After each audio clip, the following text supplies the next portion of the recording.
All right, so first of all, I'll say right now, it's not medical advice. Please don't start or stop taking any medication without the advice and recommendation of your healthcare provider first. All right, so let's go over the objectives for this presentation right now. This presentation is all about coronavirus, but more so it's about what you can do as an individual for yourself and for your family to protect yourself, not just for the coronavirus, but for every single virus, every single bacteria, and just life in general. So I'm going to be giving some practical tips, advice, recommendations. But first, we need to go into the actual virus itself, the actual disease itself. So we're going to be covering several things in this presentation. First, we're going to be talking about what it is. What is the coronavirus?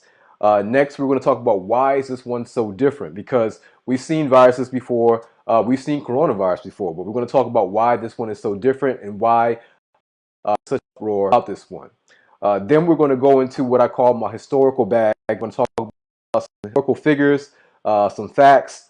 Then we're going to talk about the current impact of the coronavirus right now. So we're going to talk about, the total deaths, how many people are affected by it, everything that goes along with that part of epidemiology.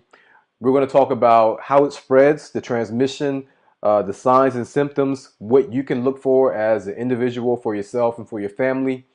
Then we're going to get into the really important part, which is understanding your immune system. We're going to go over something I call Immune System 101. Then I'm going to give you my recommendation, H-BAMN's recommendation, and then we're going to close it up and we're going to talk about how to be prepared. All right, so right now we're talking about coronavirus, okay? So there's a couple of things we need to know. Coronavirus is also called COVID-19. So the actual name of the virus itself is called SARS-CoV-2, CoV-2. That is the name of the actual virus. That is the name of the actual pathogen. When we're talking about diseases, we have to understand that there's actually a definition. A disease comes along with a pathogen. This pathogen is going to now cause a disease itself. And the name of this disease is called COVID-19. Okay, so two things I want you to make sure you understand. The name of the virus itself is SARS-CoV-2. The name of the actual disease that it inflicts on you is called COVID-19. The reason why I want to make sure you all understand that part is because this is one of the many reasons why I say high blood pressure is not a disease, type 2 diabetes is not a disease. Those are no conditions, okay? This is an actual disease. We have our pathogen, we have our mode of transmission. We also have the actual treatment. Well, as far as how the course of treatment goes, and we're going to talk about that. But when it comes to something like high blood pressure and diabetes, those are conditions, medical conditions, okay? So once again, coronavirus is nothing new. There are many different strands of coronavirus, and most of these strands are not harmful. In addition to that, they are very common. And so most people in general in this world, most people watching this this actual live stream will be affected by some strand of coronavirus, and they'll be just fine, okay? Some strand, but they'll just be just fine. And that's just how common coronavirus is. Now, let's talk about what type of effects coronavirus is going to have on people. So essentially, coronavirus is an acute respiratory illness. This means that it's going to largely or initially affect your pulmonary system, dealing with your lungs. So it's going to affect the way that you're breathing. The coronavirus, this one started back in December 2019. So we're looking at roughly 3 months ago. The place of origin was a place called Wuhan, China. And here's the part that makes it different. So you heard me say that, we've seen coronavirus before. But there's something different about this one. The reason why this one is different is because it is a mutated form of the virus. And so when we're talking about viruses, viruses usually go from species to species. And so a virus can affect a dog, and that dog can spread it to another dog. A virus can affect a bat, and that bat can give it to the other bat. And from human can give it to another human. That's how we're used to seeing these type of viruses. However, that changes when that virus becomes mutated. And so they believe, this is what the story is. This is what, if you go to the CDC, the story right now is that this particular virus mutated in a bat, and that bat transferred the mutation to a human. So once it goes into a human host, it can now go from human to human. Now the coronavirus is transmitting from the human. So let me go ahead and give you all the bad news. All right, here's the bad news. I know there was a lot of back and forth whether or not this has reached a pandemic level or if it will become a pandemic. So I'm going to give you the bad news. It will become a pandemic. It just will. Okay. Another bad news is that many people will become infected with this coronavirus, as well as some will unfortunately die. All right, and we're going to talk about why some will actually from that news. This will become a pandemic. Many people will get infected, and some of those people who are affected will die. And we'll talk about what makes that section of the population more susceptible to the actual coronavirus or any virus. Now, here's the good news part. This news. So the good news is that we've seen something similar to this before. Matter of fact, we've seen it multiple times throughout history. And the next part of the good news is that this too shall pass. Next, most people will not get infected. Most people will not get infected. And then most of the people who are infected will not die. Okay, so that is the good news. Only good if you take the advice and recommendation at the end of this presentation. So let me go over it again. Good news is that we've seen something like this similar before. This too will pass. Most people will not get infected, and most of those who are infected will not die. All right, so that's the good news. Now, let's talk about some historical facts, because once again, if you look at media, if you look at the news, I mean, you see a lot of panicking and mass hysteria, and I just want to kind of bring some facts and common sense to that, particularly for the community. So let's look at something as common as the flu, influenza. Did you all know that every single year we have something called influenza, the flu? And worldwide, we're looking at over 290,000 to 650,000 deaths worldwide from the flu, influenza. That's worldwide. And when we look at the actual United States of America, we're looking at 30,000 to 60,000 deaths in America every single year from the flu. Okay? Every single year from the flu. We will talk about, the coronavirus and how many deaths in the U.S. right now. But I want to lay some groundwork because I want you to compare what I'm saying right now as far as the flu, which is something we see every single year.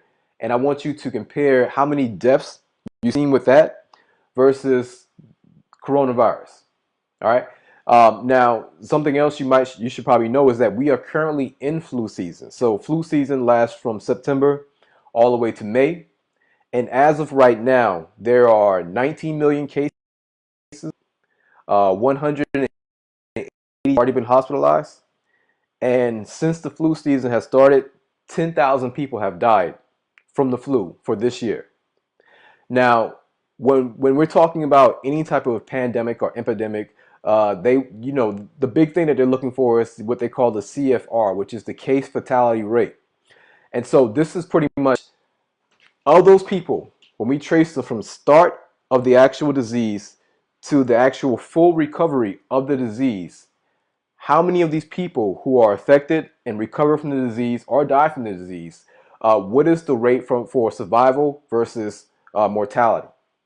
And so for this one, for influenza, when we look at the case fatality rate of all the people who are affected, 19 million, versus how many people die, 10,000, the case fatality rate is going to be 0.01%, 0.1%, which is very small.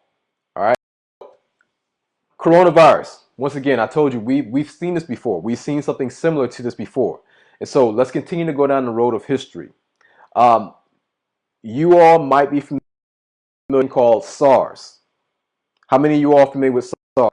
5 in the chat if you remember the disease called SARS. S-A-R-S.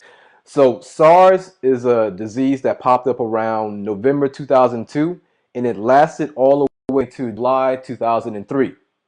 SARS is a type of coronavirus. It comes from the same family. And so when the SARS disease was around, as far as how many people were actually infected with the disease, the numbers were 8,096 people were affected with the disease. Now, as far as how many people actually died from the disease, 774 people actually died from that disease called SARS. So once again, when we look at the CFR, which is the case fatality rate, 9.6%. So make this a little bit more practical. If you have a room full of 100 people who are infected with SARS, 9.5 of those people will most likely die. The chances of them dying from SARS once they were affected was 9.6. So essentially, out of 100, 9.5. Let's just say 10 people will die. Okay. So that was SARS, coronavirus, back in 2002, all the way up to July 2003. 8,096 people were infected by it. 774 people actually died from it, giving us a case fatality rate of 9.6. Now let's keep it going. Some of you might remember even more recent something called MERS, M-E-R-S. So MERS was the disease that popped up in 2012. Once again, it comes from the same family. It's a type of coronavirus. And so in this one, 2,494 people were infected with the disease. Out of that 2,494 people, 858 people actually died from this disease, giving us a case fatality rate of 34.4%, which is incredibly high, very high. So once again, what that looks like, if you have a room full of 100 people who are infected with the MERS virus, 35 of those people actually are likely to die from the condition. That's a very high percentage. Now, let's come to today. So all the stats I'm going to give you right now is current up until today, March 1st, 2020. All right, so we're talking about coronavirus, COVID-19. Total cases right now, right before I got onto the computer, was 88,377 confirmed cases. I'm sorry, not confirmed, but cases. So the thing you have to know about this is that you have confirmed cases and then you have unconfirmed cases. The confirmed cases are the people who actually tested positive with their diagnostic kit that they have for the coronavirus. Unconfirmed cases are people who have a fever, people who coughing, and you're like, yo, check your boy. You know, he over here shaking, he coughing. And so you get quarantined, and you're also going to get listed as someone who has coronavirus. As far as right now today, the total cases is 88,377. Now, from that 88,377, the amount of deaths are 3,001. So 3,001 people have actually died from this coronavirus, COVID-19. Now, actively right now, we have 42,022 active on. Actively right now, 40,022 cases going on right now. And so of that 42,000, I'm just going to say 42,000. Of that 42,000, 82% of them are what they consider to be a mild case. The reason why it's important to understand the different severities of the active cases is because the survival rate is dramatically different. And so people who are diagnosed with the mild case of the virus, which is 82% of active cases right now, they've seen a 100% survivability rate, meaning that all of those people survive. In the in the severe cases, you have 14% of that 42,000 people considered. Something else good to know is that of that 14%, there is also a 100% survivability rate. Then lastly, you have critical. And out of those people, out of that 42,000 people who have active cases right now, 5% of that 42,000 are in critical condition. And when we look at the survivability rate for critical condition, it's been split 50-50. It's been split 50-50. I mean, really, the number is 49% as far as the deaths. So when we're looking at the deaths from coronavirus, COVID-19, that 3,000 that I told you about, because right now it's 3,001. Right before I got on here, those were the numbers. Of that 3,001, they all come from people who were diagnosed as being critically affected with coronavirus. And of that 5%, half of those people make up that 3,000. I hope you understand that. And so when we get to what we call, once again, the CFR, which is the case fatality rate, the case fatality rate in this one is 2.3. 2.3. So let's back this up real quick, because when we look at back in 2002, 2003, looking at SARS, the CFR, the case fatality rate, was 9.6. When we look at MERS, the case fatality rate was 34.4. And then we jump to today, it's 2.3. And so you see there's a huge drop as far as the actual impact. There's a huge drop. Because when it comes down to it, the reason why I'm is because rightfully I get this thing, we're panicking right now. Of course, the elephant in the room is dying, right? So most people are actually dying.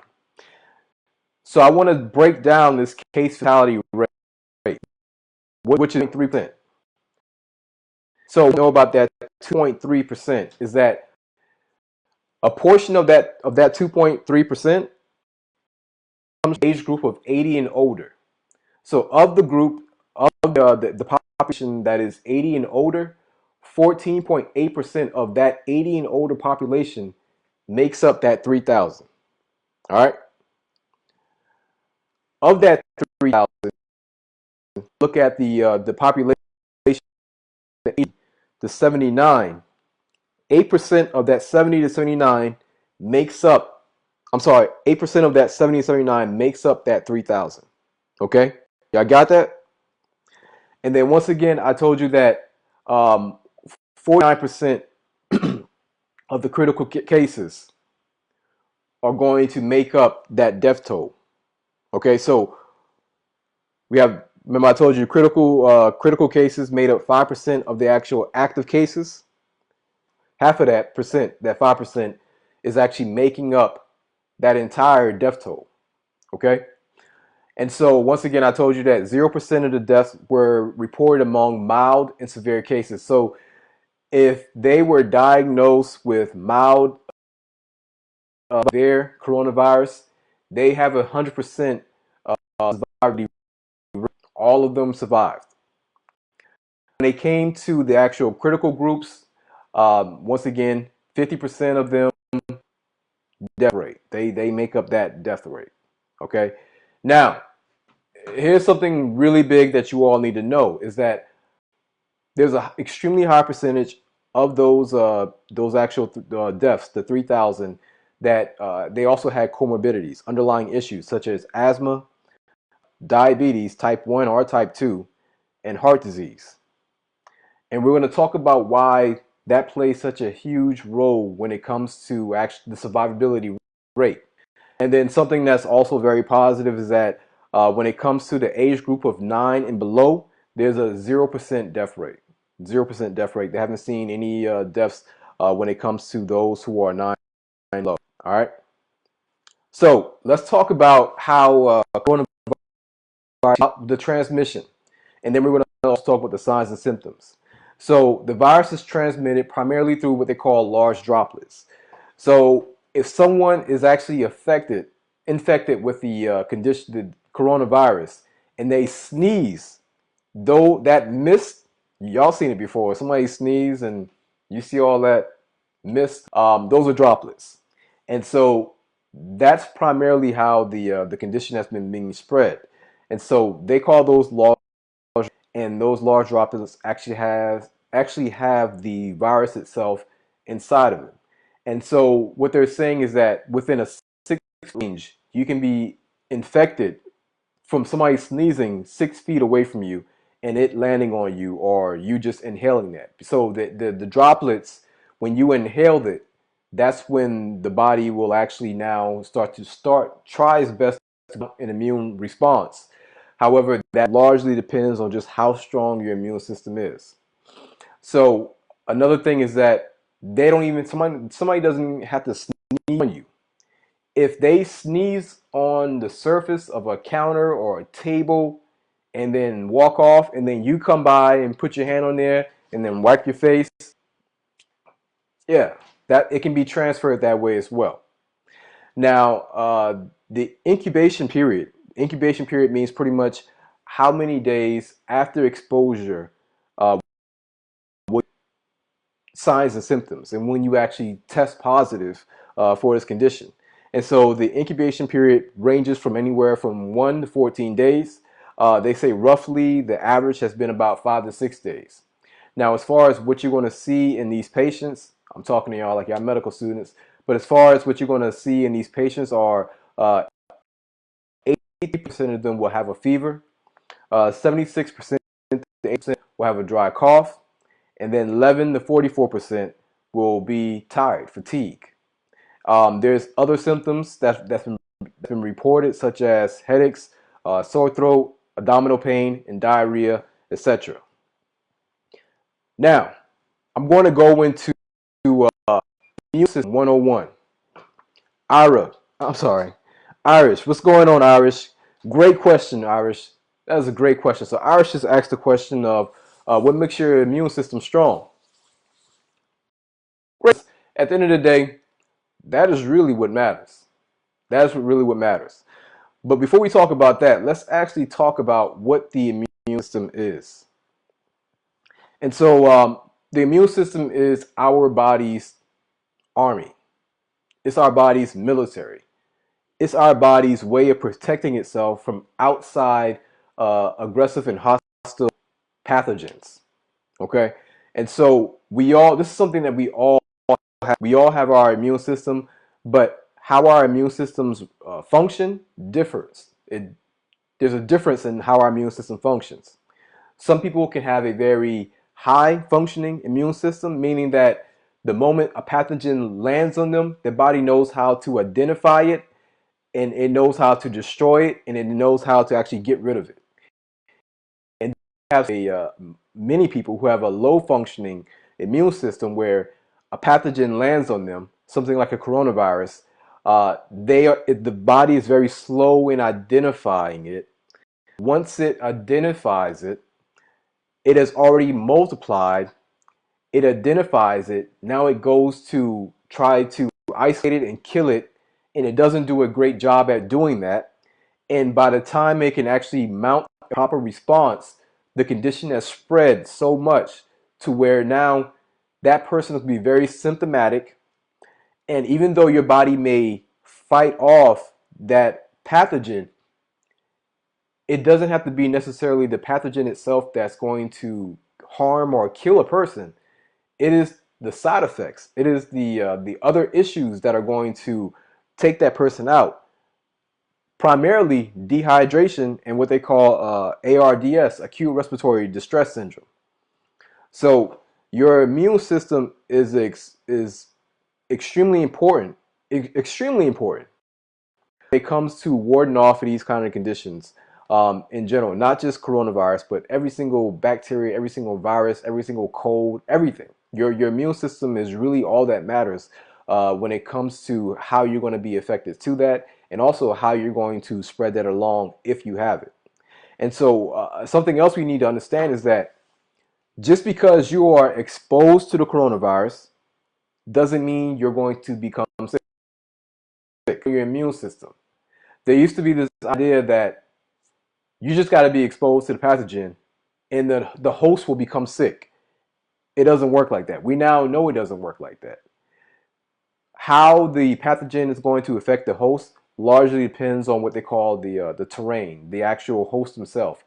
their immune system, their ability to actually fight or surrender. So just because you're exposed to it doesn't mean you're going to become sick. And if you do become sick, doesn't mean you're going to ultimately die. Okay, so there's so many things that goes into this. Let's talk about the three types of stress, because when it comes down to your immune system and what type of role it plays in preventing to get over the corona, really any virus in general, understand what decreases the immune system. And so what decreases the immune system is what I call the stress. So there's three types of stress. So stress, you've heard me say, some of you probably heard me say, is that stress is the root cause of disease. And I know when people hear the word stress, you're largely thinking about mental stress. And so what I want us to do is to evolve and expand that idea of what stress is. All right. So when I'm talking about stress, I'm not merely talking about emotional stress, anxiety, or depression. It goes deeper than that. And so when we're talking about medical conditions and stress, there's three types of stress that I want us to talk about. I'm talking about physical, chemical, and mental stress. And once again, this is what we see over here at H-BAMN as the root cause of disease. And so stress itself can be broken down into two types. So we have stress, but stress itself has two segments. You have eustress, spelled E-U-S-T-R-E-S-S, and then you have distress, D-I-S-T-R-E-S-S. When we're talking about eustress, or when you see EU in front of something medical, usually this means good, usually this means beneficial. So that prefix usually means beneficial. When we're talking about eustress, when dealing with stress, this is something that's perceived by the body to be positive. This perceived positive stress is going to help to enhance your health. And so an example of that would be lifting weights. Our body's going to see that those heavy weights as stressful, but it is beneficial to your body because your body's going to repair stronger. Something like running, your body's going to also register that as being eustress, because even though your body may see it as stress, it's stress that's going to be beneficial to it overall. Then you have distress. And so distress is something that is seen as a threat. Your body sees it as a threat. And so nonetheless, whichever one we're talking about, stress is needed. However, there is a balance. And so when we're talking, this goes anywhere from anxiety. And I want you all to keep this all in mind when you think about what you've been doing as far as keeping up with the coronavirus. All right. So when we're talking about stress, we're talking about anxiety, depression, worry,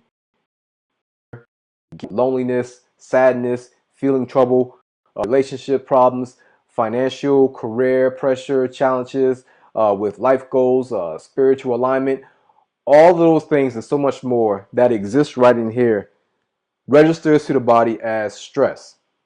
Then we talk about physical stress. Physical stress can be something like a lack of sleep. When you don't get enough sleep, your body sees that as being stressful. Your body actually uses that time when you're sleeping to actually heal and recover. And so when you're not getting that, that's stressful for the body. Injuries, of course, if you drop a weight on your toe, that's stressful, and that's an injury. Pain is seen as stressful. Lifting weights, like I said, that's seen as stress, but that is something we call eustress. Running, jumping, swimming, those things are physical stressors, but those are eustressors.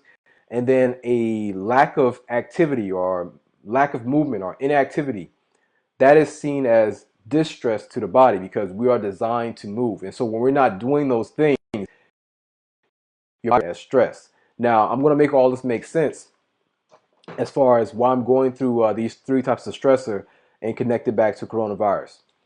The next type of stress is what I call chemical stress. So chemical stress can be drugs, alcohol, nicotine, environmental pollutants, such as cleaning chemicals, pesticides, but also chemical stress can be nutritional ingredients such as additives, preservatives, food coloring, food allergies.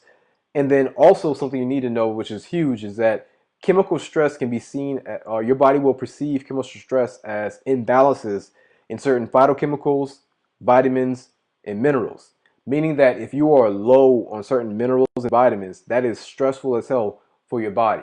Okay, now those are all those things I just listed out are seen as stress for your body. And I can continue to go on and on and on, but I think you all get the point. And so when we're talking about, your immune system and what can decrease it and what can increase it, you have to understand that all of it falls into one of these categories. And so no matter which one we're talking about, your body's going to see this as a stressor, and your body's going to do its best to get back to homeostasis, or it's going to do its best to adapt and deal with that stressor. And so the reason why this is important, because we have to now learn how the body responds to stress. What does the body do when it's dealing with stress? All right, so when your body registers stress, it will respond by adapting to the perceived threat in order to survive. But there's a message that I'm telling you that I want to make sure that you actually leave this presentation with, and that is that your body is intelligent, self-healing, self-repairing, and self-regulating. I need you to make sure that you leave here with that. If you don't take anything else, make sure you take that and hold it and embed it. All right. So now let's talk about the autonomic nervous system.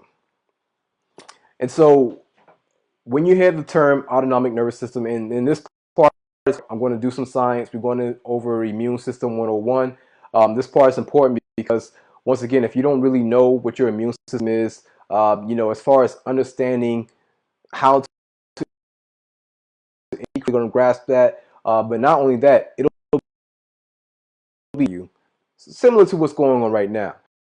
Once we understand, or once we have a decent understanding of the important for us to do that right now. It's important for us to do that, and that's really the foundation of it all. All right, so let's keep it going.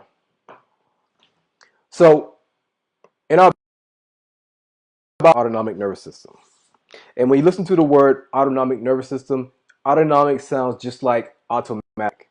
And so this is the part of the nervous system that influences the function of our internal organs. Okay, the autonomic nervous system is a control system that acts largely unconsciously and regulates body functions such as heart rate, digestion, respiratory, pupillary response, urination, sexual arousal, and immune system. So essentially, your autonomic nervous system controls all of those things unconsciously. So whether you're awake or asleep, you have something in your body that is constantly taking care of you, constantly trying to keep you in balance, constantly we're looking out for you with your best interest in mind, or with y'all best interest in mind, because your autonomic nervous system is part of you. So that's very important to know that your autonomic nervous system is constantly regulating heart rate, digestion, your immune system, your respiratory rate, pupillary, urination, sexual arousal. That's all being done by the autonomic nervous system. Now, the autonomic nervous system is regulated by your hypothalamus, which is a part of your brain. It's a small pea-sized organ in your brain. And then this is the part that I want to get to. So once again, when we look at the autonomic nervous system, the autonomic nervous system is going to break down into two separate components. One is called the sympathetic nervous system. The other one is called the parasympathetic nervous system. When we talk about the sympathetic nervous system, most of you are familiar with this. This is what we call fight or flight. I call it survival. And then we have the parasympathetic nervous system, which is also called rest, digest, and repair. Feed and breathe. I call this thrive, because when you're talking about sympathetic, the body is way more focused on and concerned with trying to survive in the now. And so everything that's going to be activated in the sympathetic nervous system is going to gear your body towards fighting or flighting, which is running, i.e. survival. However, when we look at the parasympathetic system, everything in this system, when your parasympathetic starts to activate, is towards resting, digesting, repairing, feeding or eating, and breeding, reproducing. That is about thrival, because your body's not concerned with thriving if it can't even survive. And so surviving has to be secured first, and then we can talk about thriving. All right. So these are both important. All right. You need them both. They are not opposites, but instead they are complementary. All right. They complement each other, not opposite. All right. Once again, I'm going to have to find a way to get you all the slides, put the presentation together, because I really want you all to see this. And so when we're talking about the sympathetic nervous system, your body will automatically go into fight or flight. So let's talk about you're walking down the street and then somebody hops out in front of you and they're like, ah, even though it's a joke. It's a joke. They're not going to do anything, but they just jumped out in front of you and scared the crap out of you, right? Do you understand what just happened? Because if you're watching a movie and that happened on a movie, I'm sure you all know you jump, right? People, like when you're watching a movie and some girl is like going into the woods for whatever reason because she's trying to get away from the mass murder. She runs into the woods and you're like, holy crap. What happens when you're watching that happen? Even though it's not you, you're sitting on the couch, you're comfortable, you're secure, but this person is walking into the woods and it's nighttime. What happens? Your heart rate increases, right? Chill bumps or goosebumps, whichever one you want to call it, you can guarantee your blood pressure is increasing. And so there are several things that are going on inside your body, even though you are not that person walking into the woods. You are sitting on your couch, safe and comfortable. However, you are responding as if you are really walking in the woods. And this is the power and the importance of storytelling, telling your body, telling yourself a story. Because at that time, your mind is so connected to what you are being told or what you are telling yourself that your body is perceiving all of that as a threat, even though you're fine. Nothing's going to happen to you. And so the reason why your body is going to start doing certain things, such as increasing the blood flow to your skeletal muscles, because if you have to run, guess what? You're going to need your legs. And your legs has your glutes, your hamstrings, which are the largest muscles in your body. You're going to need more blood flow to that area. Your body's also going to redirect blood flow from your gut to your larger muscles, your arm, your legs. We call that the peripheral because center.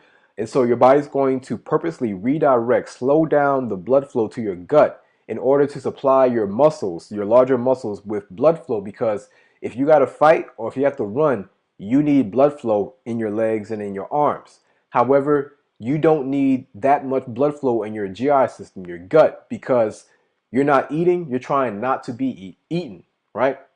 Your body's also going to cause vasodilation to your arteries, once again, because it's trying to get the blood flow to where it needs to go. And it's also going to cause vasoconstriction to the organs that are not important in the time of surviving. Your body's going to increase the heart rate and contractility, because your body needs to get the blood circulating around the heart in the body as fast as possible. It doesn't need to be taking its time. We're in a very stressed out situation. Our life is on the line, or so that's now going to act appropriately, or what it think is appropriately, based on the feedback that it's getting from you. So your heart rate is going to increase. The contractility, how hard your heart is contracting, is going to increase as well too. Your body's now going to secrete epinephrine. Epinephrine is going to be designed to open up your lungs, that can breathe more air in faster. Your body's also going to increase the viscosity of your blood. So when we're talking about viscosity, we're talking about just how thick your blood is. Your body's doing this because in the case that you fall or you scrape yourself, you don't need to be bleeding all over the place, right? You need to be able to get up and know that your body's going to start to clot and slow down that blood flow so that you can keep on running. Because you are leaking blood all over the place while you're in danger and you have vasodilation going on, you're going to bleed out to the point where you just pass out. That's not going to be good. Also, your body's going to increase cholesterol. Why? Because cholesterol is a precursor to tissue repair. So anytime you have tissue damage, you need cholesterol to help repair that tissue. In addition to that, cholesterol is a precursor to your steroid hormones. And one of the hormones that are going to be secreted or have an increase in secretion is going to be a hormone called cortisol. Cortisol is being secreted because cortisol is going to increase your blood sugar, because that blood sugar is needed in your muscles. Also, your body is going to start to break down glycogen and turn it into glucose. Glycogen is something that lives right here in your liver. I'm sorry, not live. Glycogen is a stored form of glucose, and it's largely stored in your liver. And so once again, when you're in a stress situation, your body's going to break down that glycogen, turn it into glucose, because your muscles are going to need that for your survival. Also, it's going to constrict all your internal sphincters. That way you don't urinate on yourself. And it's also going to inhibit what we call peristalsis. Peristalsis is pretty much when you eat and the food goes into your intestines, there's a rhythm or a movement called peristalsis where it's kind of moving the food around, moving the food along. And so being in a sympathetically activated is going to slow all those things down or increase all those things we just talked about. So I want you to really take a step back and look at everything I just listed out. In addition to that, it's also going to dilate your pupils. And so what we need to understand is that all of this is important when it comes to surviving. All right, your body's going to adapt, and it's going to get the body in a situation or in a position that it believes is going to be essential in order for your body to survive and remain alive. And so one of the things we need to understand about being in a sympathetically dominant state is that all of your body is focused on surviving right now. Make sure y'all pay attention to this. When you are stressed out, and because of one of those stresses I told you about, and you're sympathetically activated, more so than you are parasympathetically activated, your mindset, your body as a whole is more focused on surviving right now, living for today. This means that you're going to be more emotional because you need high amounts of emotion to be able to fight effectively. If you try to fight and you're just like, all right, I'll fight for my life, but I don't really care about, living. I don't really care about tomorrow. I'll fight for my life versus no, I got to make it home to my kids. I got to make it home to my wife. Like, that's a different type of fight. You want to fight the person who has something to live for, right?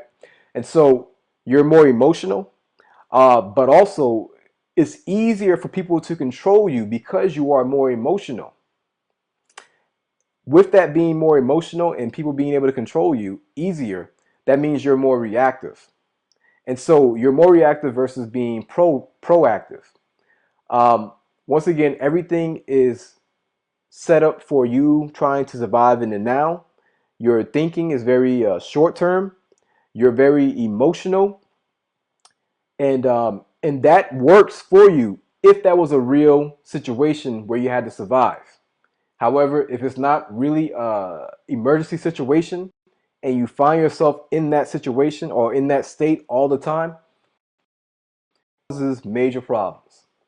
Now, that is the sympathetic. So once again, let me go over real quick. The blood flow to your skeletal muscle is going to increase to your actual peripheral muscles, and it's going to decrease to your other areas that is not going to be important right then and there. Your heart rate is going to increase, the contractility is going to increase, your blood pressure is going to increase, epinephrine secretion is going to increase, the blood viscosity is going to become increased, it's going to become thicker, more cholesterol because it's a precursor to hormones and anti-inflammatory tissue repair, more cortisol because to increase the blood sugar is going to also help break down the glycogen and the glucose. Your body is also going to inhibit peristalsis because it needs to divert the blood away from the gastrointestinal system and send more to those muscles. And ultimately, it's going to decrease your immune system. Now let's talk about parasympathetic. So once again, parasympathetic, the nickname for parasympathetic is rest, digest, repair, feed, and breathe. Look at that title, and that's essentially what this system is geared towards. It's geared towards helping you get rest. It's geared towards you to digest your food, repair your body, and you can eat healthier as far as break down your food then you reproduce in this system. This system is very important when it comes to doing those things. So being parasympathetically activated is going to cause vasodilation to the GI tract, which is going to increase the blood flow, which is going to help you break down your food better. All right, and it's going to help you assimilate your food better. So this is something that is very important to know for those who have some anxiety and stress, and you're also having gut issues. A lot of times the two go hand in hand. Anxiety and stress. If I have a patient who's dealing with anxiety and stress, my next question is going to be about their digestion. You know, how are you eating? How are you digesting? Stomach pain, cramping? What are you experiencing? Because most likely they are experiencing some issues with the digestion as well too. And we're talking about right now why that would be, because they're stressed out. And so if they're stressed out, they're sympathetically activated, dominant. Also, there's going to be a you're going to activate the vagus nerve and the thoracic spinal accessories. This is part of the part that controls the heart, which is going to slow down the heart rate. It's going to give your heart rate a slower rate, but also your contractility won't be as hard. So the heart itself won't be working as hard. It won't be as stressed out. Also, being parasympathetically activated, it increases sexual arousement. You're more likely to fare off better in that area when you are relaxed, right? Also, it's going to increase the salivary gland secretion. We talked about how it's going to help out with digestion. And so all of these things are going to be activated. There's a whole lot I have on here, but once again, you all can't see the slides. But essentially everything within inside the parasympathetic arena is geared towards thriving. So once your body is secure, once it understands that it's going to survive, now we're looking at thriving. And so we need to understand through to sympathetic activated. The emphasis is focused on long term. When you are parasympathetically dominant, you have the ability to control your mind better. You have control over yourself better. You're more proactive. It's easier to think logical because you're not in a frantic and stressed out state. And so you can have foresight. You can have strategic thinking. However, if you're in that stressed out sympathetic state, it's all about right now. It's all about right now. So I hope that makes sense. Once again, I want you all to make sure that you leave with this. If your body is intelligent, self-healing, self-repairing, and self-regulating. Now, to jump back to the coronavirus, and I'll tell you how all of that, what we just went through, ties in with it. So as far as the coronavirus, what do we do now? Right? So the coronavirus is out there.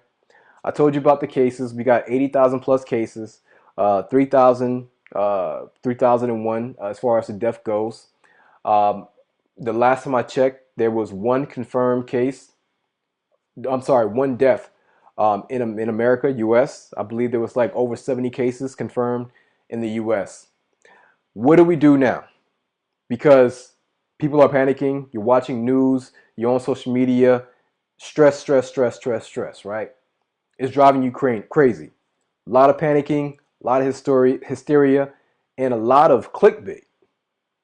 So the first thing I want you all to do is to accept this reality and learn from it. The reality that I'm talking about, that most people are not ready. Most people are not ready. We are walking around and we are not ready for reality.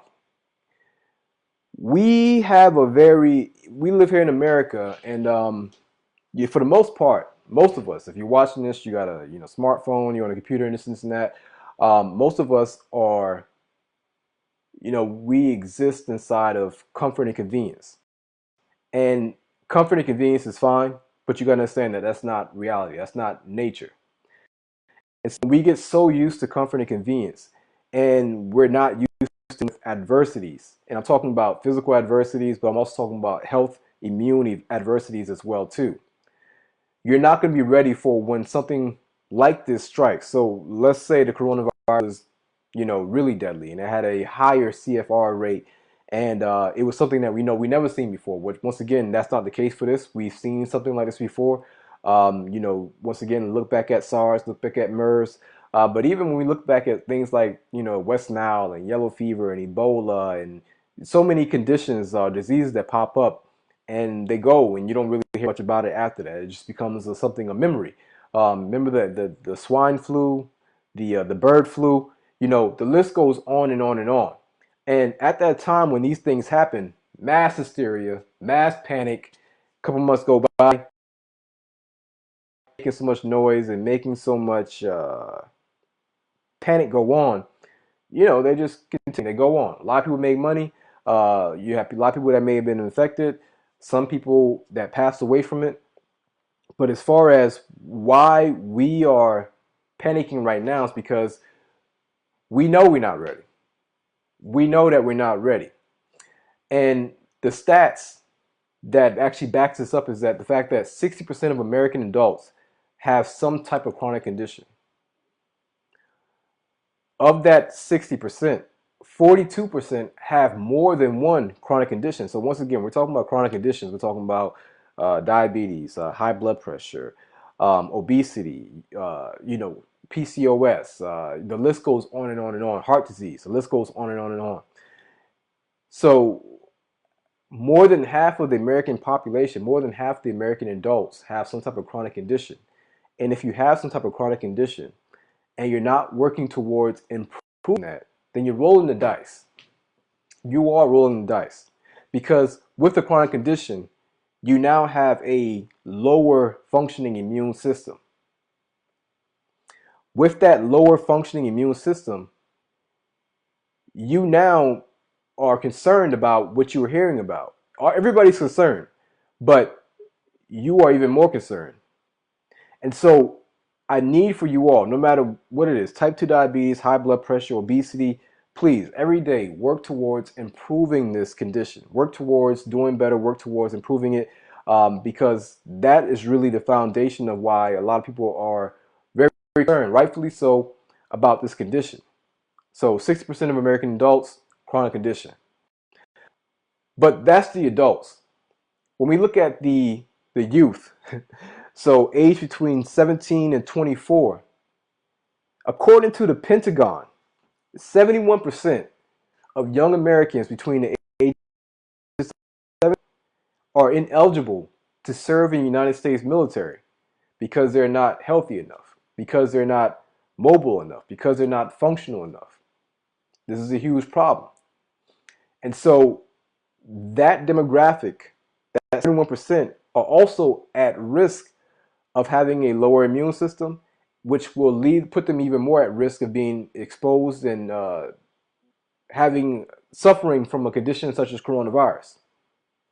And so once again, we need to understand that when it comes to the CFR, the case rate fatality, largely you're looking at people who had comorbidities. And so the people who did not have comorbidities and were completely quote unquote healthy, that is rare to see someone with that status actually die from the condition, the coronavirus, or really any virus. When we look at SARS, when we look at MERS, it's extremely hard to find somebody in that population that did not have a comorbidity. Now, once again, this is not a doom and gloom talk, because the advice, the practical recommendations I'm going to give you are things that I want you to get to work on right now, because it's going to help increase your immune system, and it's also going to help improve the condition that you may be dealing with. All right. So next thing I want you to do is do your best to avoid the virus. All right. So this is not going to be a, get on your gas mask, lock your doors, put wood up on your window panels and all that stuff like that. I'm not going to do that, because talking like that and hearing that, once again, makes it worse for you internally as far as your stress, your immune system goes. And so we need to focus on the basics, just the very basics. You have to understand, when it comes to avoiding the actual virus, you don't control that 100%. You have some control over that, but not 100% control over it. So don't forget about that. So you don't want to go crazy stressing yourself out, wiping every single thing down. Do your thing, wipe it down, but don't go crazy, okay? So the basics: wash your hands, hot water, and soap. I didn't say Perel. I didn't say the hand sanitizers. Those things really don't do much of anything. You know, they're more so for bacteria. That's why they call antibacterials. This is a virus. But even if, these things are still believed not to really do much other than make you feel good. One of the medical directors I know, he hates that. He's the person who would slap it out your hand if he saw you with it because he believes that it does more harm than good. So stick to the basics. Hot water and soap. Wash your hands. Next, this would be a good time to decrease your traveling. Planes, trains, just traveling in general. Um, Not entirely because of the exposure. Of course, that has a large part to do with it, but also because you know a lot of people are panicking right now. A lot of hysteria. So people are not in their right mind, and you being out and about, especially on planes and you know trains and everything like that, puts you more at risk of being quarantined. All right, so right now is probably a good time just to you know chill. All right. Next, do your best to stay away from sick people. So, of course, if you're a healthcare provider, spoiler alert, you're on the front lines, get in there. But you can definitely use the tips that I'm going to give you at the end. So, that's pretty self-explanatory. Do your best to stay away from sick people. If you have somebody at work that's sneezing, coughing, all the CDC on them. Now I'm playing. But definitely keep your distance. All right. Next, you want to decrease your exposure to crowds because once again, when you're in a crowd, you're not really sure who's sick. All right. So once again, these are things that you don't control. I want you to do it, especially the basic ones as far as you know, washing your hands and decreasing your exposure, your travel.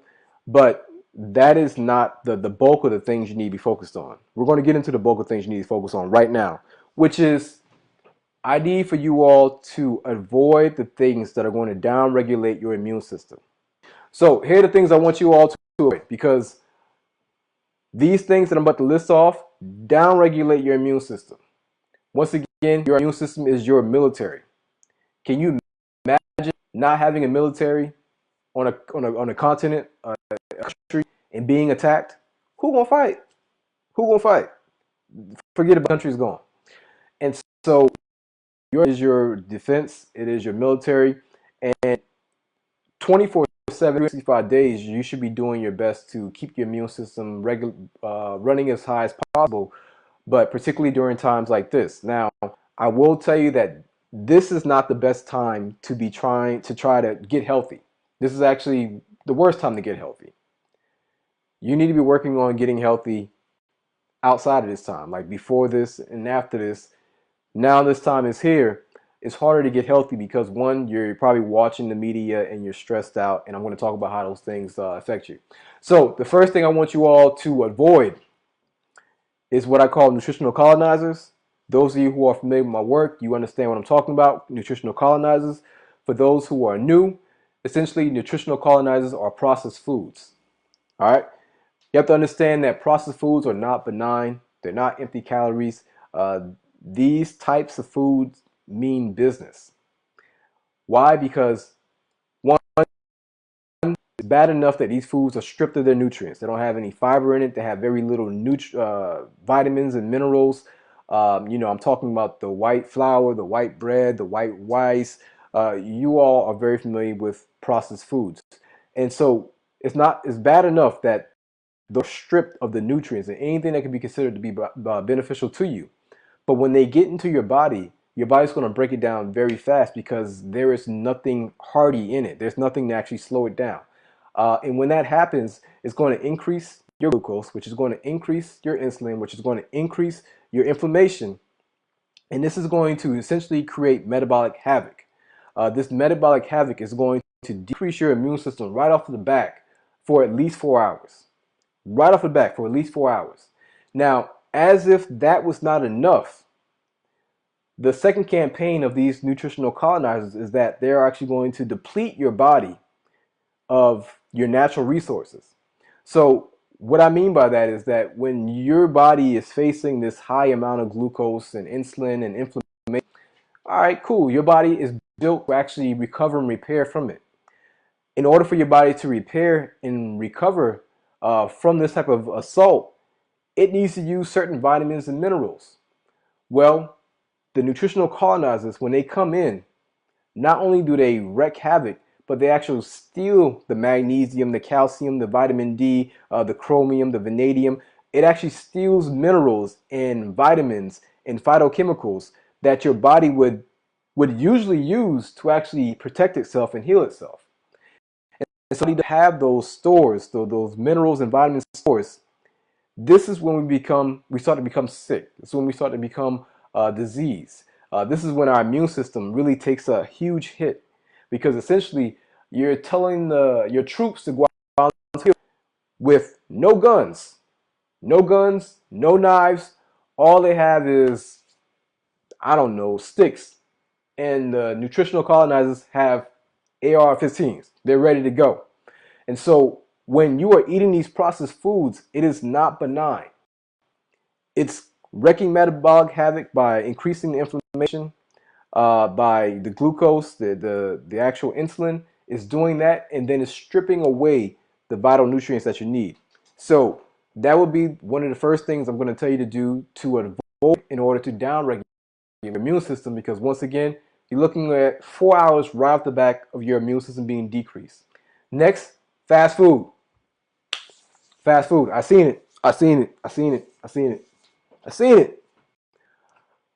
A person with a mask on eating a burger. I seen it. I seen it.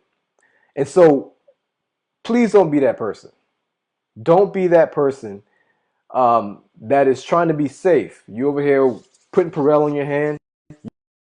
You got wiping everything down, and then you go and sit and you eat your burger and you drink your Coke and you eat your fries. For what? For what? For what? That would be the equivalent of adding sugar to a crap sandwich, a poop sandwich, a sandwich that's made out of crap. You can add sugar to it, but it's still crap. Y'all know what I mean to say, but I don't want to fit my audience. So that is essentially the equivalent of doing that. You got to understand that fast food, that is the nutritional colonizer, except you can probably get it faster and it probably tastes a little bit better. But it still decreases your immune system, and it still takes a heavy toll on your whole entire health. Next, the juices and the sodas. Please cut those out. I call that diabetic fuel. That is diabetic fuel. The juice, the sodas, whether it be in a can, a bottle. I know many times we believe that just because the juice said made with real juice, that it's going to be healthy for us. That's not true.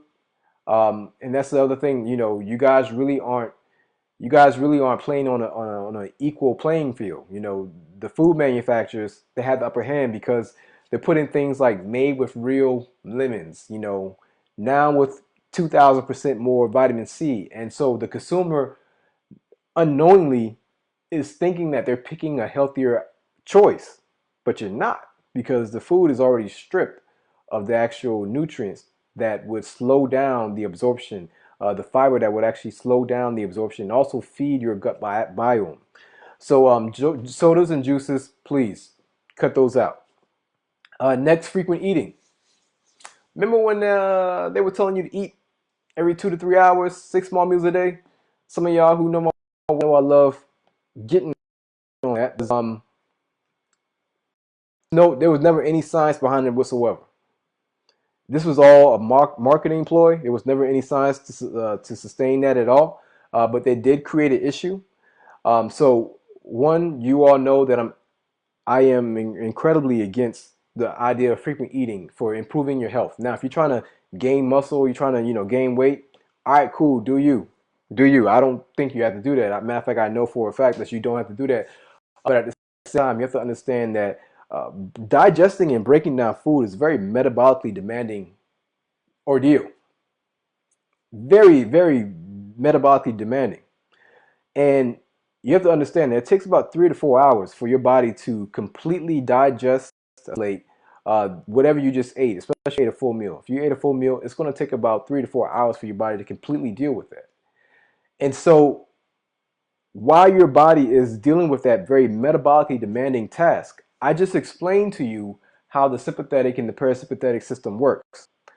I explained to you how when you are sympathetically dominant, the blood flow to your gut is going to be decreased.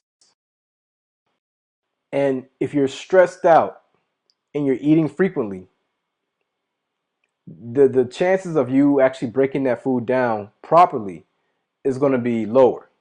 But not only that, I told you about how there's going to be an increase in blood flow to when you're in your parasympathetic system or you're parasympathetically dominant.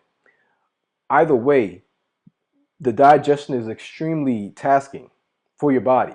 And so while this is going on, your body's not worrying about defending itself. It's not worrying about surviving. I mean, it is, but it's not. That's not the sole purpose. Because your body's like, yo, you got to pick. You got to choose. You want me to break this food down, or you want me to fight off this bacteria or this virus? You want me to break this virus, or you want me to break down this burger? Which one? You can't have both, because I can't be here trying to repair and break down stuff down and then be over here trying to fight off a virus. And so understand that those two different systems, once again, watch this video again. I'm going to do my best to get the presentation slides up. That way you all can have access to it. But two different systems, they're not going to be working on doing the same thing at the same time. While one is trying to send blood flow to one place and you're trying to fight off the bacteria or the pathogen, the virus. It's not going to work that way. So frequent eating, please stop that. That whole 6 small meals a day, please stop that. That whole eat every 2 to 3 hours, please stop it. It's healthy. Unless, like I said, you're just trying to gain weight, then okay, cool. But there's no science behind it being true. All right. Next, sedentary, being sedentary and sitting. So we talked about the 3 types of stress.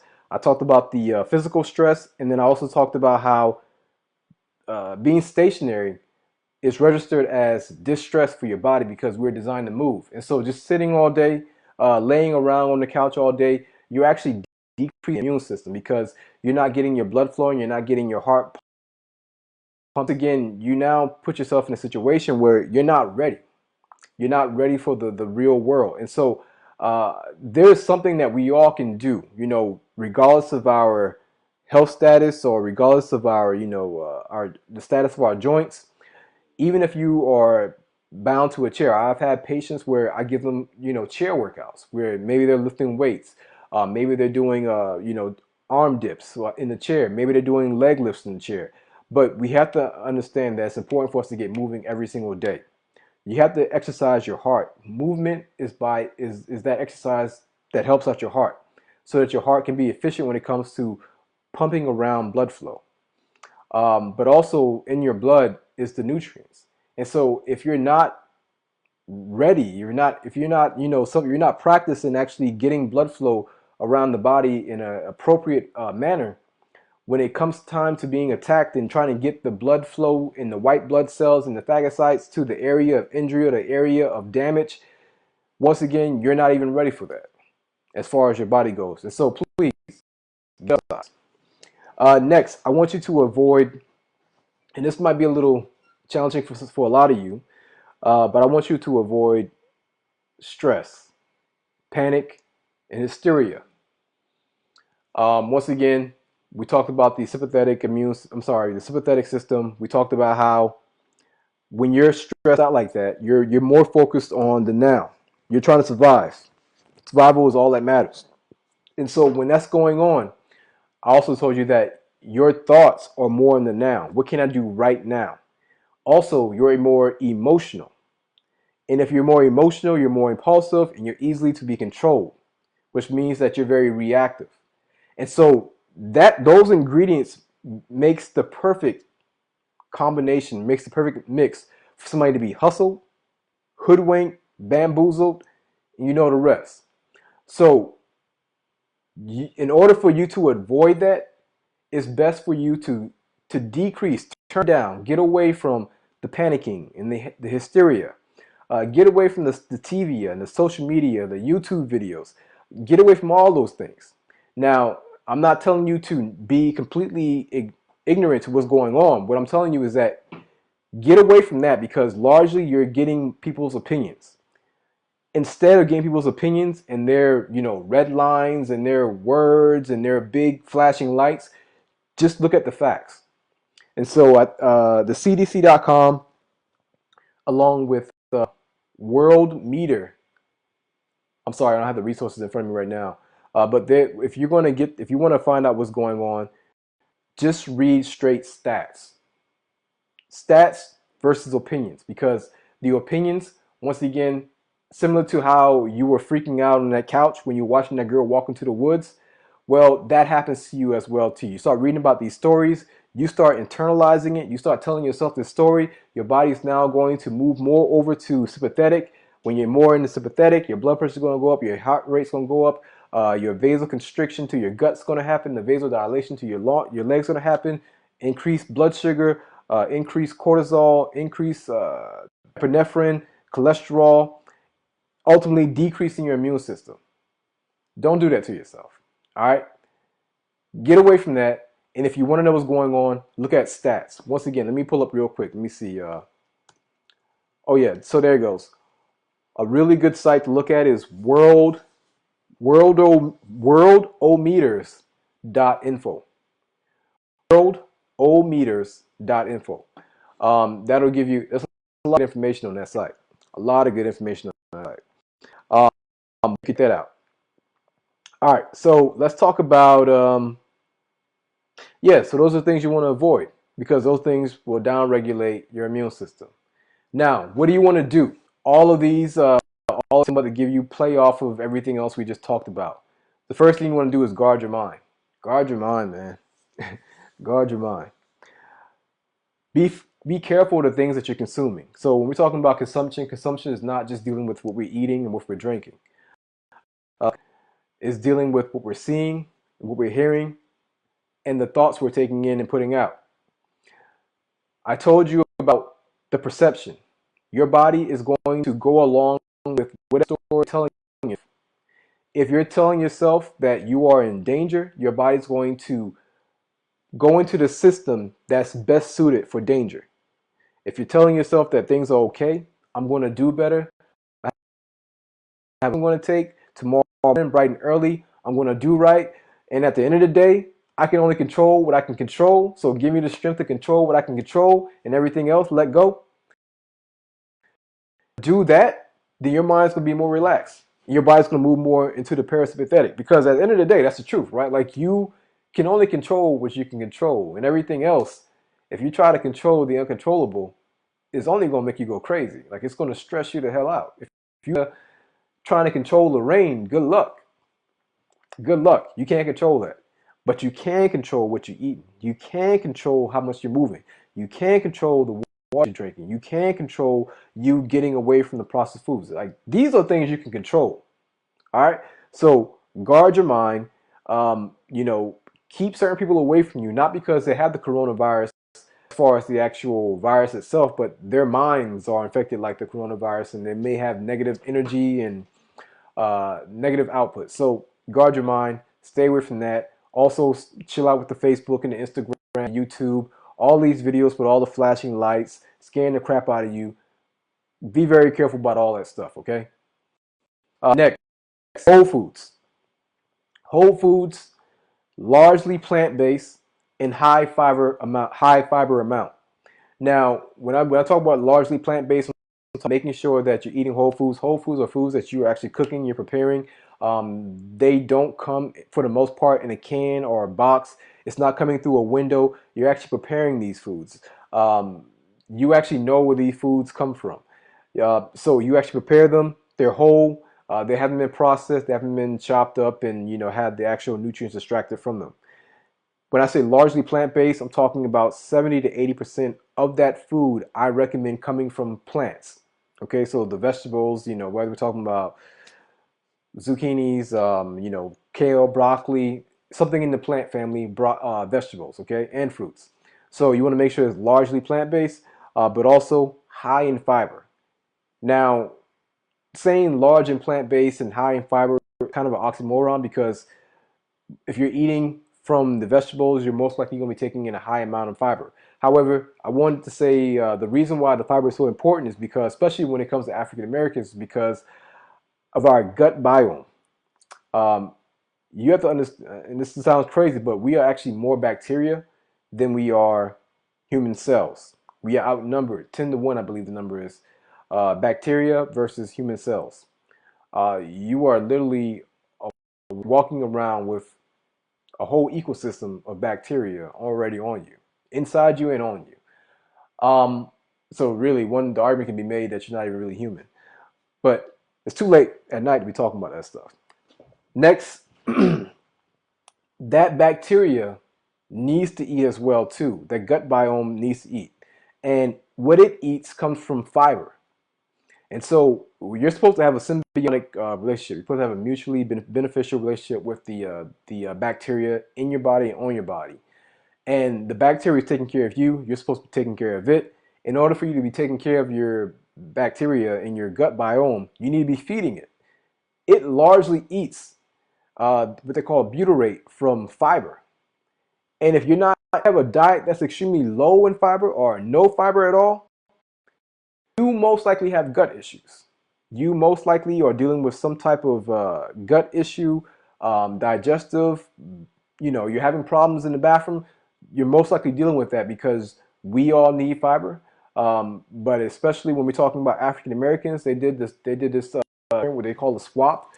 They took a family from up north, I think in like New York or New Jersey, and they swapped them the diets with a West African family who was eating a traditional diet, large amounts of fiber, and within 2 weeks they were able to see massive changes, like radical changes. They were able to see in the family from New York or they were up north. I'm not sure exactly where. They were able to see decrease in inflammation, blood sugar, but also they were able to see a decrease in the cancer cells in the colon because the way they tested, they also tested the stool, decrease in the cancer cells, and the inverse happened. The family from West Africa, they had an increase in everything that was negative. So, and that was largely due to the fiber. We need fiber. So please do your best to incorporate more fiber into your lifestyle. Next, water. Water. So planet Earth, 70% water. Human body, 70% water. Your cell, 70% water. There's a common theme, there's a pattern. Do not ignore that pattern. Something that makes up that much is probably important. It is important. And when we start becoming dehydrated, you have to understand that when we're talking about these complications from all of these conditions, people aren't so much dying from the disease itself, but they're dying from the complications. And dehydration plays a huge role in those complications. Something that makes so much of your body, 70%, we have to understand that it's extremely important. Most people in America have some level of dehydration, some level of mild dehydration at least. And when you start to do that, it's almost impossible for you to have a fully functioning or optimal functioning immune system. So please drink water. Water. Next, exercise. Once again, I'm not talking about going to the weights. I'm not talking about going to the gym, snatching weight over your head. I'm not talking about running marathons. I am talking about moving. Whether this be you at work, getting up every 45 minutes to go up your stairs, down the hallway, down the stairs, and do that 3 times around, that is great. Or you're going outside and walking around the parking lot for 5 minutes, several times a day, that is great. Or you're waiting till you get home to walk around your neighborhood block every day, that is great. Maybe you're doing push-ups on the wall, that is great. Maybe you're sitting in a chair, you're doing arm curls or you're doing arm swings. Those are all great things. All I want you to do is get moving. Move way more than what we're moving now as a community. Now, of course, if you can do more, please do more. But for those of you who may be having issues with your knees, your back, your joints, I get it. A large population of my patients have the same issues. But we have to find a way to move more. The pool is a great alternative. Well, not even an alternative. The pool is a great method of getting low impact, no impact workouts, exercises in. But if you don't have access to that, then you have to get creative, okay? But understand that you need to move.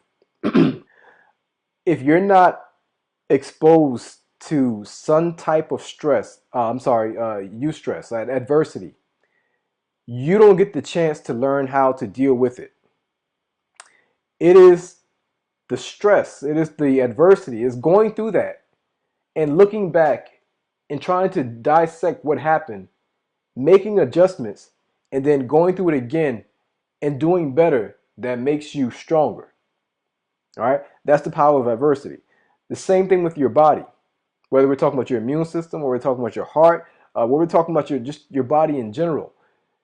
You can't be sitting all day long and get hit with a virus or get hit with some type of pathogen and expect to do well with it, because one, your body never been hit in the face. Like your body's like, what is this? Like what's going on? Oh my goodness, it's freaking out, has no idea what to do. You're probably trying to reach for some type of medication, but what I'm telling you is that many of the things that I'm telling you to do is a controlled form of eustress. Exercise is eustress. Like once again, that's beneficial stress. It's controlled. You're gonna be okay. It might hurt, it might burn, but trust me, it'll make you a better person. It'll make you stronger. It'll make you healthier. Just go through it. All right. Next, deep breathing. So when we're talking about deep breathing, um, just that simple. Don't make it complicated. You can find YouTube videos on how to practice deep breathing several times a day. But essentially, the reason why I want you to get into the practice of deep breathing is because deep breathing is a manual, is a mechanical way of getting yourself more into the parasympathetic system, more parasympathetically dominant. Because of how the diaphragm and the vagus nerves are activated, the vagus nerve is activated when you take a deep diaphragmatic breath in, and it activates the vagus nerve, which is going to slow down the heart rate. It's going to put you more in a parasympathetic state, calming you down overall. You want to do that multiple times throughout the day, and you want to try to stay in that calm state once you do it. Okay. Next, this is a big one. Do your best to have an empty stomach before bed. Trust me, you want to do this. All right. Do it for a week and let me know how it goes. Send me a message. All right. So empty stomach before bed. I want you all to do your best to get in bed before 10, and I'm gonna tell you why. I want you to have an empty stomach before bed. In order for you to have an empty stomach before bed at 10 p.m., this means, I just told you before, that it takes about 3 to 4 hours for your body to completely empty out your stomach, roughly. This means that you have to have your last meal at 6 p.m. Having your last meal at 6 p.m. and just drinking water and doing whatever else you're doing for the rest of the night is going to ensure that by 10 o'clock you have a empty stomach by the time you go to bed at 10. Now, the reason why I want you in bed before 10 is because between the hours of 10 and 2 is what they call the magical moment. This is when you have a slow wave pulse. Essentially, this is when you have like the deeper, this is when you're able to get to the deeper sleep, the REM, the REM, what they call it, rapid eye movement, but also you're going to have your highest secretion of growth hormone, GH. But in order for that GH to be secreted, the growth hormone, you need high amounts of ghrelin. Ghrelin is secreted from the stomach and is only secreted when you have an empty stomach. When you have growth hormone elevated, this is when the deep healing and repairing takes place.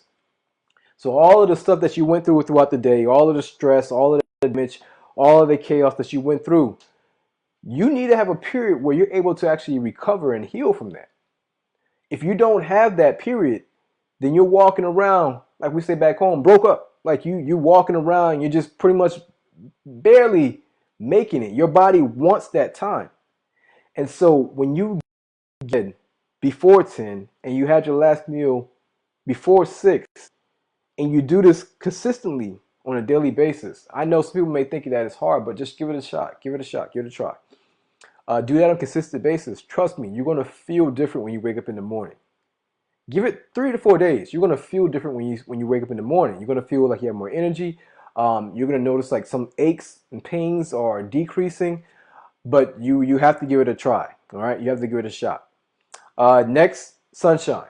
So vitamin D. I always tell y'all that vitamin D is not a vitamin, it is a hormone.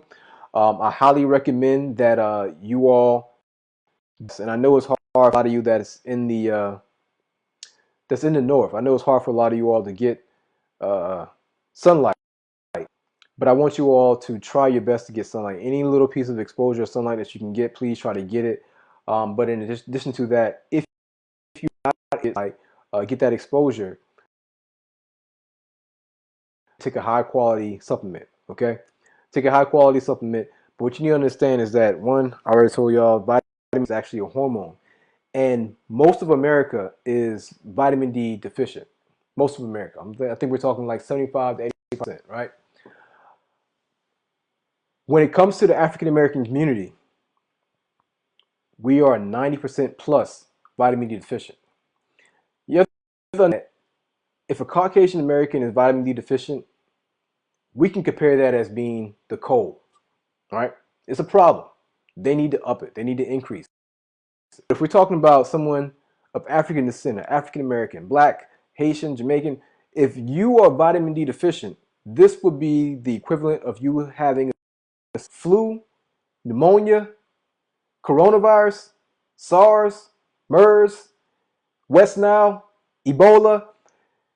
I hope I made a point as far as how detrimental it is to be vitamin D deficient in African American or African descent. You are playing at a huge disadvantage. It is just that important. Please stop running away from the sun. I know we got this thing trying to be in the sun, but look, got to stop that. Get into the sun. We need vitamin D.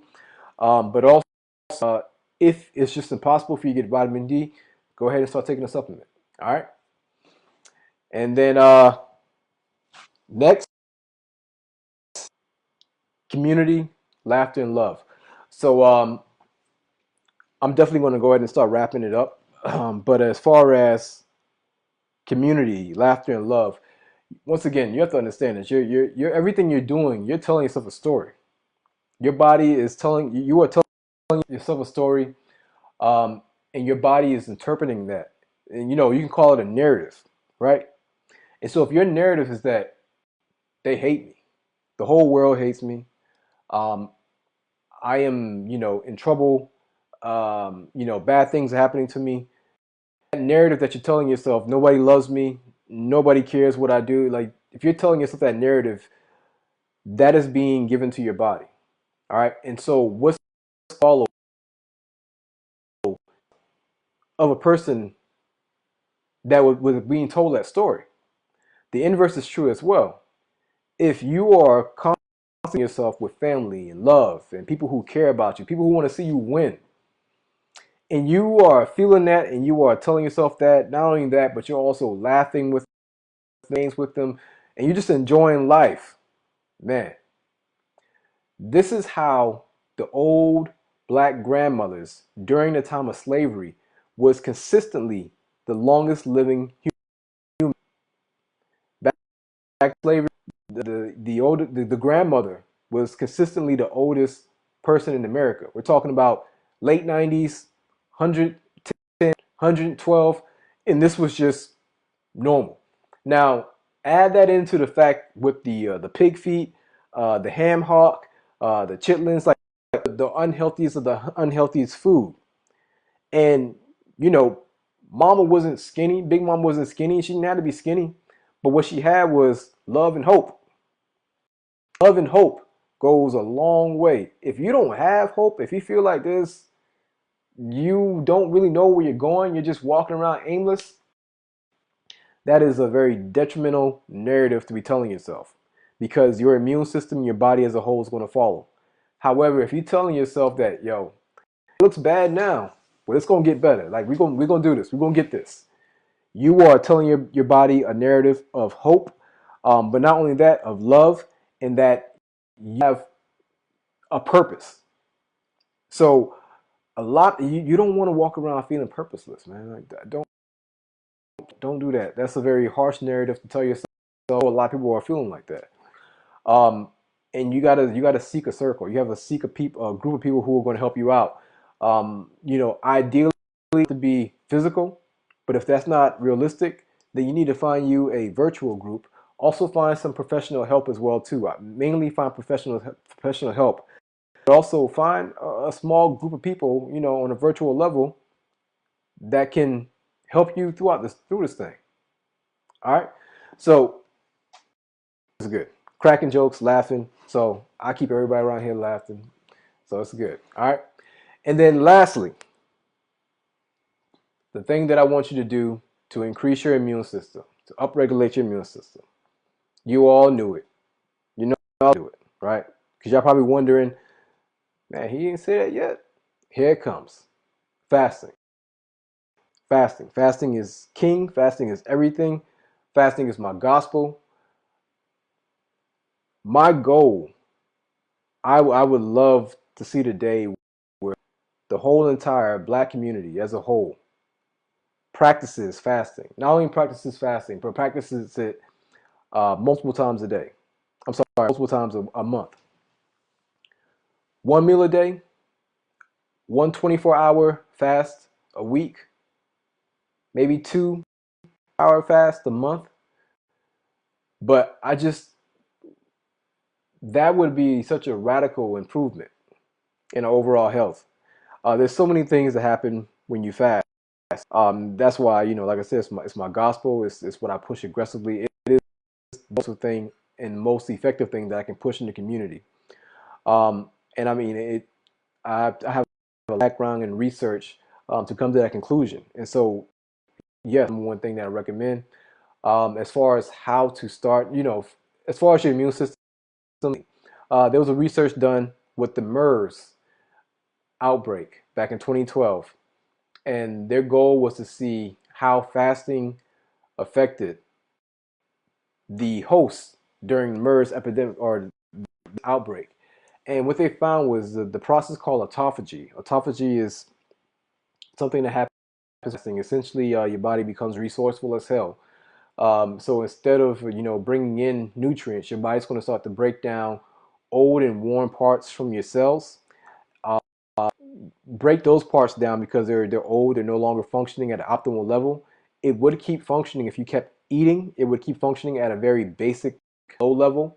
However, since you are not eating and your body is, you know, you're fasting, your body's going to become, well, it's incredibly intelligent. And what your body's going to do is say, okay, we have this protein or these proteins in this cell that's doing an okay job with this process. It's operating at about a 60%. We're supposed to be at 100%. The percent is because these parts are old, they're worn.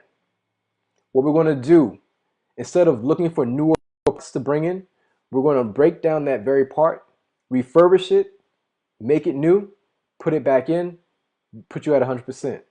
And so they saw that autophagy had a radical effect on the MERS, which is the other coronavirus in 2012, and also had a very high rate as far as like recovery and, you know, just doing overall well when it came to that condition. So there's no doubt about it.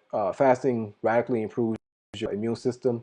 I am currently, I'm fasting right now. I'm like at hour 26 maybe. I just finished doing a 26-hour fast, and it's just something I really, really, really want the community to start doing. I need for us all to start doing. Matter of fact, we have to start doing it for our future generations because the trajectory of our community right now, based on our current status as far as health goes, it doesn't look good. All right. And so we can sit here and talk about the foods, we can say calories, we can sit and talk about so many things. But at the end of the day, if if people don't do it, there's no point. And so one of the things that I've been doing for the past 5.5, going on 6 years on a clinical level is prescribing fasting. It's been the one thing. I mean, patients may not first because I have to explain it to them. You say fasting, and they're like don't eat. I'm like, hold on, wait, let me kind of break this down for you. But I've had compliance with my patients in getting them to fast versus everything else, smoothies, eating whole foods, getting away from processed food, like all the things I used to tell them to do. exercise. Some would do it, but there was a decent portion that just wouldn't do it. They didn't have the time, not because they didn't want to do it, but just because they just struggled with finding the time and struggled with finding the consistency and struggled finding the motivation because they're living in the real world. And so I got that. I get it. But it was way easier for them to have their last meal at 6 p.m. and not eat anything into noon the next day. And when I would get them to do that on a day-by-day basis, have them follow up in 7 days, get them on that scale, and they're like, ooh, like, yo, 9 pounds. Do that finger stick. Whoa, 120. Do that blood pressure. Ooh, 120 over 80. When they were 9 pounds heavier the week before, their finger stick fasting was a 180. Their blood pressure with medications was 163 over 98. And so when they start seeing those improvements in such a short time from doing nothing, one of my favorite patients, he told me the other day, he was like, you mean by not eating, I'm getting healthier? Closing my mouth, I'm getting healthier. I'm like, yeah. He's like, by saving money, I'm getting healthier. I'm like, yeah. He's like, man, everybody need to know about this. I'm like, you're absolutely right. But they don't. Most don't. Most practitioners don't. And, you know, I consider it to be a crime that practitioners don't know about it, patients don't know about it, and it's a concerted effort to really keep the information down as far as the benefits, radical benefits, because once you start going into the bag and the actual beneficial things of fasting, it's a complete game changer. All right. So, all right, y'all. This wraps up the presentation. I really, really apologize for the delay. I apologize for the lack of organization. I apologize for not having the slides. You know, I had all of this stuff set up, and I completely failed with that. So what I'm going to do now is download this video, and I'm going to put the actual slides on here and then upload it hopefully by tomorrow. All right.